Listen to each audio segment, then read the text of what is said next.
Okay, the next guitar definitely has a lot of stories, a lot of significance, and yeah, it's the first guitar I bought. So just before getting it, actually, this, like I said with the previous strat, I was doing a lot of history in terms of just guitar in general, like the beginnings of guitar, and like a lot of research on it and the different shapes, and obviously the whole rabbit hole that comes with it, from the Fender to Gibson to the first ESs, the first acoustics, and all that. So really understanding the guitar history, and then obviously looking at guys that I was inspired to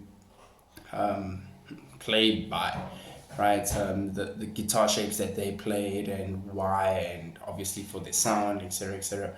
And yeah, there was a cool like forerunner at my school in terms of grades ahead of me when he saw me getting playing into guitar, and I just got into high school. One of my mentors as well in like the 12th grade that kind of looked out for you at my school, St. Catherine's.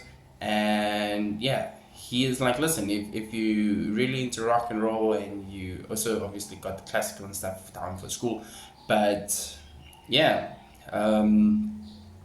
see, you really dig AC/DC because yeah, I grew up with AC/DC, and obviously Guns N' Roses and Metallica, Kravitz, you just name it. And it's like, yo, check out Zach Wild. He will also be like a really cool inspiration and a role model, guiding light on your path. And there you go. And this was already when I had that guitar, practicing Seven Nation Army before school.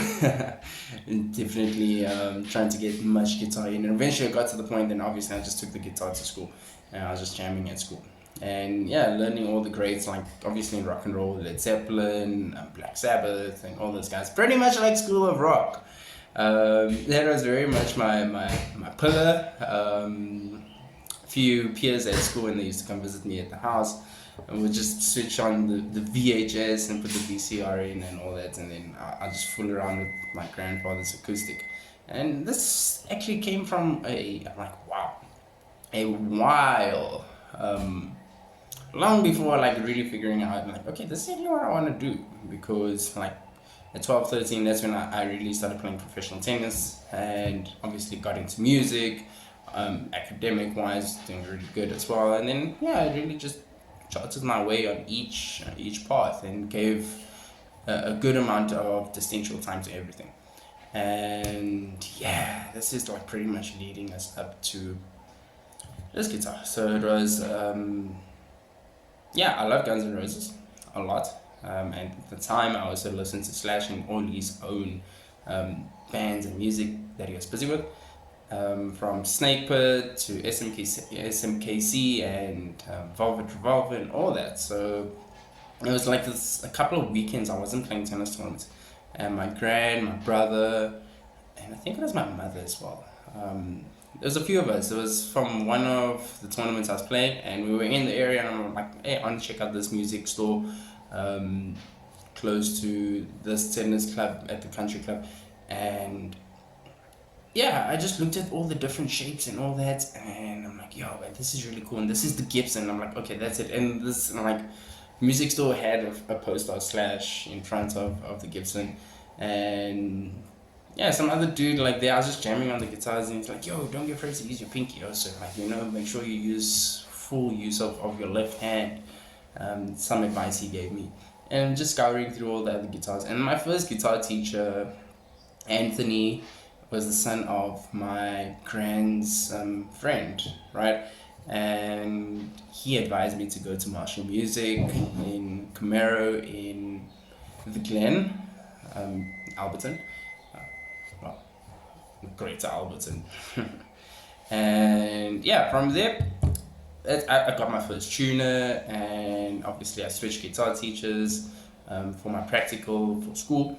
And that's when we came across Sean, who was not too far from us, within the area we stayed in. And yeah, same thing from him. Like eventually on my journey, when I grew as a student and as a player, and it's like, okay, listen, I think you should try out some other teachers now, because you kind of seized every bit of information I can give you. right? And yeah, he gave me a book called How to Play Riffs, and Jimmy Page is on the front cover. And that's very much where I became very renowned at martial music, like just playing like a 14-year-old kid playing all these other different kinds of guitars, Explorers, Les Pauls, Tellys, acoustic, you name it, Taylors, Gibsons, mostly drifting towards all those. And yeah, it really started a good like um, friendship, camaraderie with the guys at Martial Music. Whenever I needed strings, whenever I needed picks as well, and Brandon, who was working there, just like freshly out of school, I was freshly into high school, and he's like, "Yo, dude, I know you like Slash and all this and that, but I recommend you rather get the Slash EPIPHONE this fall. It will be good for you as a starter, and it's more of a decent guitar. It's not too expensive, etc., etc., etc." I mean, yeah, that's actually quite cool. Like, how's this? Eh? For my first guitar, it's pretty much like my Guitar Hero's guitar that like had a budget version of, but hey, why not? And yeah, that's like the beginnings of pretty much putting all that into a nutshell, just leading up to getting the Slash Epiphone special to Les Paul. And oof, eventually when I got it, it was like, wow, let me break this up.